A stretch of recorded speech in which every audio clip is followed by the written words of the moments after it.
بسم الله الرحمن الرحيم وبه نستعين وهو خير ناصر ومعين الحمد لله الذي جعلنا من المتمسكين بولاية علي أمير المؤمنين عليه الصلاة والسلام. السلام عليكم وقولا بالحق وعملا للأجر.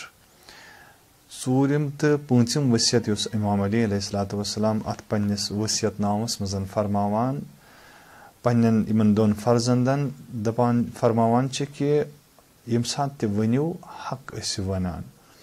وَعملا لِلْأَجْر بیٚیہِ ییٚمہِ ساتہٕ عمل ٲسِو کران سُہ گژھِ کَرُن پنٛنِس خالقِ کاینات سٕنٛدِ خٲطرٕ. سۄ گژھِ نہٕ اَمہِ طمع کَرٕنۍ کینٛہہ کہِ اِنسان گژھِ تۄہہِ کانٛہہ پاداش دیُن اِنسان گژھِ تۄہہِ کانٛہہ اجر دیُن بٔلکہِ اجر دِنہٕ وول چھُ صرف اللہ تعالیٰ سٕنٛز ذات. لہذا وننٕچ کتھ یعنی کتھ کرنُک طٔریٖقہٕ یعنی اِمام علی علیہ الصلوۃ والسلام یژھان فرماوان کہِ ییٚمہِ ساتہٕ کتھِ منٛز کیاہ گژھِ اِنسان وَنُن یعنی کۄس کتھ چھِ اِنسان سٕنٛز اہمیت تھاوان قدر و قۭمت تھاوان اِنسان چھُ کۭژاہ کتھٕ دۄہس وَنان. حقس مُقابل کیاہ چھُ حقس مُقابل چھُ باطل حقس مُقابل چھُ حزل حقس مُقابل چھُ لغو لہو. اِنسان چھُ مصروٗف أزیُک اِنسان ییٚمہِ ساتہٕ أسۍ خاص کر چھِ وٕچھان یہِ چھُ اہلِ لغو یعنی أمۍ سٕنٛز زبان چھِ بولان آسان مگر یہِ چھُ حزل آسان وَنان یہِ چھُ لغو آسان وَنان یہِ چھُ لہو آسان وَنان لہویات آسان بیان کران. اِمام فرماوان کہِ میانیو گوٚبرو ییٚمہِ ساتہٕ وَنان ٲسِو کانٛہہ چیٖز سُہ ٲسِو حق وَنان سُہ گژھِ نہٕ بٲطِل آسُن کینٛہہ. باطلٕچ نِشٲنی چھِ مُختٔلِف کُنہِ ساتہٕ ہیٚکہِ لغو ٲسِتھ حزل ٲسِتھ لہو ٲسِتھ بے بُنیاد کتھ ٲسِتھ کِذب ٲسِتھ تقزیٖب ٲسِتھ. حق چھُ کُنُے حقٕچ کتھ گژھِ وَنٕنۍ اور حقہٕ خٲطرٕ گژھِ عمل تہِ کَرٕنۍ. یعنی ییٚمہِ ساتہٕ اِنسان بوٚڑ بار مُشکِل یُس زن چھُ اِنسانس تِکیازِ ییٖتِس کالس نہٕ انا اِنسان سٕنٛز مرِ ییٖتِس کالس نہٕ مٔنیت اِنسان سٕنٛز ختم گژھِ تیٖتِس کالس چھُ اِنسانس اندر یہِ مُشکِل پٲدٕ گژھان ییٚمہِ ساتہٕ تہِ کانٛہہ کٲم انجام چھُ دِوان أمِس چھُ توقع آسان کہِ مےٚ گژھن شابٲشی کرٕنۍ مےٚ گژھِ اپرِشیٹ گژھُن مےٚ گژھِ آفریٖن گژھن مےٚ وَنٕنۍ. اِمام علی فرماوان نہ گوٚبُر یہِ چھُنہٕ ییٚمہِ ساتہٕ تہِ کانٛہہ عمل کانٛہہ کٲم انجام دِیِو تمہِ ساتہٕ تھٲیِو فقط أکِس ذاتِ پاکس نِش توقع کہِ سُہ دی تۄہہِ اجر تٔمِس نِش چھُنہٕ اجر گژھان ضایہِ کینٛہہ تِکیازِ یِتھ پٲٹھۍ زن قرآنس منٛز تہِ چھُ فرماوُن پروردِگار کہِ بہٕ نسا کرنہٕ یُس تہِ کانٛہہ مومِن زٔنۍ یا مومِن مرد عمل چھُ انجام دِوان بہٕ نسا کرنہٕ سۄ تٔمۍ سٕنٛز عمل ضایہِ کینٛہہ بٔلکہِ اجر دِنہٕ وول چھُس بہٕ پانہٕ تٔمِس انسانس. یِتھٕے پٲٹھۍ چھُ یہِ ماہِ مُبارکہِ رمضان ماہِ مُبارکہِ رمضان کیاہ چھُ یعنی امہِ خٲطرٕ گوٚژھ نہٕ انسان تھاوُن کہِ مےٚ گژھن شامس وَنٕنۍ کہِ یہِ چھُ روزدار یہِ چھُ صاحبِ روزٕ اور مےٚ گژھن اپرِشیٹ کرٕنۍ نہ خۄدا وندِ کریٖم وَنان یہِ تھاو ژٕ میانہِ خٲطرٕ یہِ روزٕ اور بٕے دِمے ژےٚ امیُک اجر. بیاکھ اکھ یُس زن اتھ پویِنٹ چھُ اتھ منٛز ذِکر کران شیٚیِم تہٕ سٔتِم ؤصیت سۄ گٔے یہِ کہِ کوٗنا لِلظالِمِ خصما وَلِلمظلوٗمِ عونا. اکھ اصوٗل اکھ قانوٗن یُس زن اسہِ پزِ سۄنہٕ سٕنٛدیو حرفو سۭتۍ لیکھُن اور یہِ پزِ بین الاقوٲمی اِدارن پٮ۪ٹھ اسہِ ہیک کرُن یہِ بین الاقوٲمی اِدارٕ یِم زن حقوٗقِ بشرٕکۍ خٲطرٕ آواز چھِ بُلند کران یہِ پزِ پرٛٮ۪تھ کُنہِ گورمینٹس پرٛٮ۪تھ کُنہِ مُلکس منٛز اژنہٕ برونٛہہ گژھِ یہِ آسُن ہیک کٔرِتھ اور یہِ گژھِ آسُن بولڈ کٔرِتھ. کیاہ چھُ یہِ کول کیاہ چھُ یہِ عظیٖم کول فرماوان کہِ ییٚمہِ ساتہٕ زن ظٲلِم آسہِ ظٲلمس بن دُشمن ظٲلمس خلاف کر قیام اور اگرے مظلوٗم آسن وٕچھان تٔمِس بن مددگار. اِمامن کوٚرُے نہٕ کٕہٕنۍ تہِ باڈر اتنس مُشخص کہِ یہِ گژھِ شی آسُن یہِ گژھِ سُنی آسُن یہِ گژھِ مُسلمان آسُن یہِ گژھِ غیر مُسلمان آسُن یہِ گژھِ سِکھ آسُن عیٖسٲے آسُن نہ فرمونَے کہِ کوٗنوٗ لِلظالِمِ خصما وَلِلمظلوٗمِ عونا. ژےٚ کُن آسی ظٲلِم گرُک بوے ژےٚ کُن آسی مول ژےٚ کُن آسی پننہِ مسلکُک پننہِ مذہبُک پننہِ دیٖنُک اگر یہِ ظٲلِم چھُ أمِس سۭتۍ کر خصوٗمت أمِس خلاف کر قیام اور مظلوٗمس کر حمایت. मजलूमस गसक च बनन साथी मजलूमस गसक च यारो यावर बनन अमिच बेहतरीन मिसाल सनिस दौरस मजन हजरत इमाम खुमैनी रहमतुल्लाहि अलैह यम सात तम आवाज तुज न तम फकत अकि मिलत खतर क्या अकि कौम खतर क्या बल्कि तम सज आवाज इंसानियत आवाज क्या सो शागिर्द मकतब इमाम अली अलैहिस्सलातु वस्सलाम तम सज आवाज बुलंद अवै द्राय अफ्रीकी के जंगलों मजन द्राय तम मजलूम इंसान तिमो तुल बैनर प्ले कार्डस तुलिक यथ पर जन इमाम खुमैनी सुन नाव तम जानान कि यह कुस यह कम मसलकुक यह कम ज़ात हुंद यह कम मजहबुक मगर तम दपान अस यह इंसान पसंद यह इंसान जिगरस मजन थवान क्या अम तुज अस मजलूमन हिंज खतर आवाज करन बुलंद अस मजलूमन यह हिमायत करान लिहाजा ज़ालिमस गस हमेशा खुसूमत करन इख्तियार मगर अजुक समाज यह समाजी कानून यह समाज बहबूद करने खतर समाज तरक्की तम वातन खतर अगर यह कानून फॉलो गस मुख्तलिफ मुश्किलात यम जन अस अमि थ्रू पैदा गसान तिम गसन अस दूर गोडनेथी वुचान यह जन आलमी सतहस पे वुचान हुकूमती लेवल यम क्या यम हुकूमत ज़ालिमाना हुकूमत यम गासिबाना हुकूमत लिहाजा गोडनिच क्रख गोस इंसान अत खिलाफ तुलन गोडनिच आवाज गोस इंसान यमन खिलाफ तुलन और तमाम यम जन इंसान मजलूम बनित तिहिंद यारो यावर तो मददगार गस बन पैगंबर अकरम सल्लल्लाहु अलैहि वसल्लम फरमान मन अस्बह ला यहुम बिजुल्म अहदिन गफरल्लाहु मजतरमा युसा यथ हालतस मजन सुबह वथ कि कंस अकिस कर सह जुल्म खुदावंद करीम तहंद सारी गुनाह बख्शान और यथे पे फरमान मन अस्बह वलम यहतम बिउमूरिल मुस्लिमीन फलैस बिमुस्लिम युस जन वथ अत हालतस मजन सुबह कि गर नेरि मगर यह आसस नस कि मे मा पज कंस मुसलमानस अथ रोट करन सह मुसलमान कि बल्कि सह मुसलमानियत कि दायरे मजे नबर गसान लिहाजा यम तिम चीज यम असासी पॉइंट्स यम असासी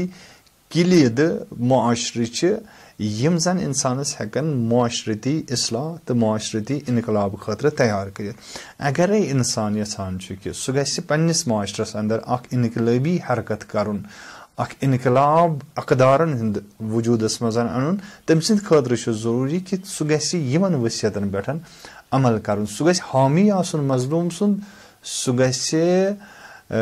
खसिम आसन खसूम गस आसन दुश्मन गस आसन सह ज़ालिम सुन अम पत फिरान अमिच यानी साथ हम 8 सिफत बयान करान 8 वसियत बयान करान अम पतन फिरान रुख सारनी कुनत इमाम अली अलैहिस्सलातु वस्सलाम कतनसन इमाम अली अलैहिस्सलातु वस्सलाम यम बस्तर शहादतस पे लईन तरीन इंसान ज़रब लोयमुत इमाम अली अलैहिस्सलातु वस्सलाम सिंदिस फर्क मुबारकस और इमाम आखरी हालतस मजन इमाम वसियत करान ब्याख रुख करान वसियत कित पे फरमावान ऊसीकुमा व जमीअ वलदी बे सोब तोह दोन वसियत करान व जमीअ वलदी बे तमाम पन्न फर्जंदन बाकी फर्जंद व अहली बे पन्निस अहलो अयालस वमन बलगहु किताबी बे यमिस ताम मोन यह मकतूब तो मेनी वसियत वात यानी मुखातब यानी इंसान यमन तान यह वसियत वस क्या इमाम अली वस सारनी अस वसियत करान बे करान बे तक़वल्लाह कि खुदा सुन तकवा करियो इख्तियार अजीजो इमामुल मुत्तकीन क्या ज्यादा तकवहस पे तिकाज तकवही बेस इत पे मैं अर्ज कोर तकवा बुनियाद अमि खतर ब्याख चीज क्या करान अत मजन पेश व नज़्म अमरकुम तकवा इलाही पत गस तुहजन कामन मजन नज़्मो इंज़बात पैदा गसन डिसिप्लिन गस पैदा गसन वसलाह ज़ात बैनकुम बे क्या करियो काम यानी पानवन करियो इस्लाह यानी यम मुश्किलात आमुत तुह समाजी लेवल पे सियासी लेवल पे कुन त लेवल पे तिम मुश्किलात लगियो इस्लाह करने कोशिश कर फ़इन्नी फरमावान अथ वसियतस मजन फ़इन्नी समिअतु जद्दकुमा मे बूजमुत तुहंदिस जद्दस रसूलुल्लाह सल्लल्लाहु अलैहि वसल्लम तिम फरमावान सलाहु ज़ातिल बैन अफज़लु मिन आमतिस सलात वसियाम, यानी दोन दरन दरमियान इस्लाह करुन, दोन इंसान दरमियान इस्लाह करुन, यह रत वाद चो नमाजो तो रोजो खोतन बेहतर। अजीज कतनसन छुक आयन चुक यम काम करान, अत कुन तवज्जो करान कि अगर दोन दरन लड़ाई, अगर दोन इंसान इख्तिलाफ यह करहो सुलझावन कोशिश, क्या हवा दिवान, क्या अगर सुलझान कोशिश करान तेल इमाम अली अलैहिस्सलातु वस्सलाम सिंदिस अत आखिरी वसियतनामस पास थवान। अगर उलझावन कोशिश करान जो इमाम अली अलैहिस्सलातु वस्सलाम सुंद आखिरी दूद उस इमाम बयान करान अत पुश्त करान। लिहाजा फरमोन पस कस चीज फरमोन ये मज सारनी खतर तमाम बशरियत खतर यमिस तान ती वात, यानी कुल कायनात खतर कुल इंसानियत खतर वही इमाम अली अलैहिस्सलातु वस्सलाम यह पैगाम दिवान। कस चीज त्रे चीज वन, अख तकवाए इलाही, बे नज़्म इंज़िबात, त्रेम चीज इस्लाह ज़ात बैन। तकवा इलाही क्या कि इन्न अक्रमकुम इंदल्लाह अतकाकुम, जिंदगी मज अगर खुदायस नजदीक ज्यादा पसंद ज्यादा मोहतरम सह युजन ज्यादा तकवा थवान। खुदायस निश कहीं ती चीज मेयार, खुदायस निश सिर्फ अख मेयार सह गो तकवा आसन कि कूत तकवी किस दायरस मज, कूत तकवी किस अत हिसारस अंदर जिंदगी गुजारान। लिहाजा इंसान गछ अत तकवी किस हिसारस मज जिंदगी गुजारुन और तकवी किस बेसिस पे गछ इंसान ब्रोह पकुन। दम यु जन चीज फरमोन सह फरमोन यह कि इंसानस गछ नज़्म ज़ब्त आसन, नज़्म ज़ब्त गछ इंसानस जिंदगी मज ईजाद कर। वनुक तान अगर वुचान अगर कायनात कह जर्र जर्र वुचोन यमन मज नज़्म अख, यानी अगर आफ्ताब खसान आफ्ताबस पत जून खसान अत नज़्म वो यह कि कायनातस मज यीत्या मिलियन साल वरी गई कायनातस, मगर अस वुछा जा कि यानी यमो सितारो या अमि जून पीशी कर्म आफ्ताबस पे बपक आफ्ताबस ब्रो, या यम सातन यह जमीन नचान यह गर्दिश करान अत पन अख मेयार मुकर्रर कि कूता टाइम लगे अत गर्दिश करनस आफ्ताबस अंद अंद। इथे पे जून यह पन्निस अकिस खास फजस मज पन्निस अकिस खास स्पेसस मज हरकत करान। अया वुचान कि यम तब्दील गसान, यमन मज चेंजिंग यमन मज बेनज़मी कुन जाय। नज़्म क्या अनान ईजाद करान, नज़्म इंसानस खूबसूरती अनान, यानी अगर कह चीज खूबसूरत बनावन तथ मज जरूरत कि तथ अंदर गो गोडनेथ नज़्म ईजाद कर, तथ मज गो नज़्म पेश कर। खूबसूरती यानी नज़्म ये नसन ततनसन बेमारी कह, ततनसन मुश्किलात कह, क्या तिकाज नज़्मस मज प्रेथ कह चीज पन्ने जाय करार दिन, प्रेथ कह चीज युस हक यथ युस मनसब तो मकाम सह ततनसन थवनच कोशिश करान। लिहाजा इमाम अली अलैहिस्सलातु वस्सलाम फरमावान कि युस बह तह निशन यसान सो तकवा इलाही पतन उसीकुम बितक़वल्लाह व नज़्म अम्रिकुम, कि बस यसान तकवा तुहन कामन मज गछ नज़्म आसन। मगर यह नज़्म कर ये तकवा यी, अगर नहीं तकवाही इलाही, तिकाज तकवाही इलाही खुद ब खुद पानस अंदर यह नज़्म ईजाद करनुक सबक ते थवान। वन अगर नहीं अगर वुचान बेनज़मी जिंदगी अंदर, अगर वुचान बद नज़मी जिंदगी अंदर, कुन सात इंसान बेनज़म असल नज़्म आसान, कुन सात इंसान जिंदगी मज नज़्म मगर बद नज़्म। लिहाजा यम दोनवे उनसर अगर जिंदगी अंदर पैदा गसान लबन जानन गछ कि तकवी कि हिसार मज नबर द्रामत, तकवी जिंदगी मज नबर द्रामत। त्रेम चीज छोड़ ये इत पे जन फरमोन कि मे बूजमुत पन्निस टठिस नबीस निशन पन्निस रसूलस निशन कि तम फरमो इस्लाह ज़ातुल बैन, यह वरी वादन हज नमाज खुत क्या यानी तमाम इंसान नमाज परान तिहजो नमाजो खुद बेहतर कि करो दोन दरन सलाह, करो दोन दरन दरमियान इस्लाह करनच कोशिश फरमावन नबी पाक जअलन नबी अजरल मुस्लिह बैन अन्नास का अजरल मुजाहिद इंदन नास। ये अकिस रवायतस मन छु आमुत कि युस जन इस्लाह जातुल बैन छु, इस्लाह जातुल बैन छु जहाद फी सबीलिल्लाह, यानी जहाद खुद कम अजर छुनत क्या तिकाज पैगंबरन हसा दुत तमिस मुस्लिहस युस जन मुस्लिह आस, युस जन इस्लाह आस इंसानन दरमियान करान, युस जन सुलह आस इंसानन दरमियान करान। इस्लाह यानी इश्न फसादस मुकाबल, यानी अगर कुन जाय फसाद छु, अगर कुन जायन कह चीज खराब छु गोमुत सु छु इस्लाह करनी, सु छु सोद करनच कोशिश करें, तथ चीजस मन छु हुस्न भरनच कोशिश करें। अगर इंसान इस्लाही काम अंजाम दी अम सुंद अजर हसा छु का अजरल मुजाहिद इंदन नास, अम सुंद अजर छु तमिस मुजाहिद सिंद पठन युस जन जदोजहद छु आसान करान लुकन निशन खुदाय सिंद बाबत, खुदाय सिंज वत मजन। लिहाजा अस अगर वुचान छ इत पर इमाम सादिक अलैहिस्सलातु वस्सलाम तु अख रवायत करब तमिन निशन नकल फरमावान कि सदक़तुन युहिब्बुहुल्लाहु इस्लाहु ज़ातिन इस्लाहु बैनन नास इज़ा तफासदु व तक़ारुबु बैनहुम इज़ा तबाअदु। इमाम सादिक अलैहिस्सलातु वस्सलाम फरमावन तो छु पाय सदक कमि तरीको छु बह वनो तो तमि सदकच खबर युस जन खुदावंद करीम छु पसंद करा। मामूलन नजर तली थोमुत सदक माने गो कि रोपये 10 गस बह चंद मज कड़न यम गस बह दिन, सदक माने गो कि तोमल मठ गस दिन, सदक माने गो कि कह इंसान गसन बछुद गसन ख्यानावन। इमाम फरमावन कि बह वन सु सदक यत जन पान परवरदिगार पसंद छु करान। सु सदक क्या सु इस्लाह जातुल बैन, यानी इंसानन दरमियान दोन ग्रोहन दरमियान यमन फसाद आस पान वन ईजाद गोमुत तिमन इस्लाह करनच कोशिश करुन, और यम पान वन दूर आस गोमुत दूरियमुत आसन तिमन दरमियान क्या, तिमन दरमियान कुर्बत हासिल करनच। इमाम सादिक अलैहिस्सलातु फरमावान कि यह सु सदक युस जन क्या सदकस यह पान परवरदिगार आलम यह कबूल करान, तथ मोहब्बत करान। फरमावा इथे पठन मुफज्जलस दस्तूर दिवान अकी जाय इज़ा रअयतन बैनस्नैन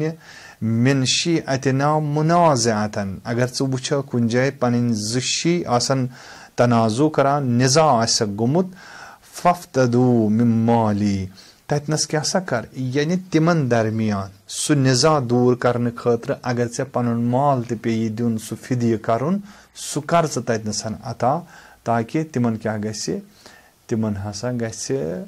इस्लाह जातुल बैन, तिमन गसे पान वन सुलह, तिमन गसे पान वन कुर्बत हासिल। वो कूता अजरत, कूता मकाम तो मंजिलत तो मरतबत कि इमाम सादिक वन अगर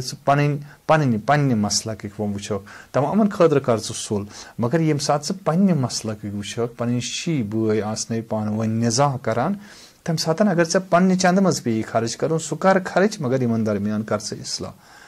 मगर करान यानी यो जन सन मेंटालिटी यह इमाम अली अलैहिस्सलातु वस्सलाम सुन तकाज, यह इमाम सज वसियत। इमाम यह तकाज करान, उम्मत क्या करान, उम्मत करान कम यम पोस कड़ान चंद मज ताकि यह निज़ा गसे बढ़न, यह खराबी गसे बढ़न। ना वुचान वनकस कत्या निज़ा आसे यम जन आसे इमाम बारन हिंदिस नावस पेटन छ, यम जन मस्जिदन हिंदिस नावस पेट छ, यम जन जिठली हिंदिस नावस पेटन छ,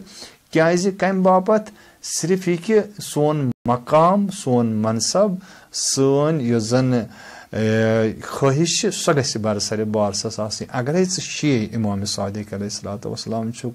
यम साथ जन इमाम अली अलैहिस्सलातु वस्सलाम प्रत्यक्ष दिवान निज़ाम इलाही खतर यस जन विलायत स कायम करें, कम खतर प्रत्यक्ष दिवान ताकि इंसानन दरमियान गसे सुलह भाईचार बराबर रोजन। मगर चन त मेन हैसियत कोश बह हेक ना अकि मस्जिद हुंद दान दित, बह हेक ना अकि इमाम बारुक दान दित, बह हेक ना पन्ने जिठले लथ दित अम बापत कि न फितन गस न वथन फसाद गस न वथन, मगर कत امام علی علیہ الصلوۃ والسلام سٕنٛز یہِ ؤصیت آز تہِ مظلوٗم عالمی اِنسانیتس منٛز نہٕ کینٛہہ بلکہِ خود یِم زن امام علی علیہ الصلوۃ والسلام سٕنٛدِ محبتُک دم چھِ بران یِم زن امام علی علیہ الصلوۃ والسلام سٕنٛدِ شیعتُک پرچار چھِ کران اور پننِس پانس چھِ شی ونان مگر نِزا تنازٕ یِم زیادٕ چھِ یِوان لبنہٕ تِم چھِ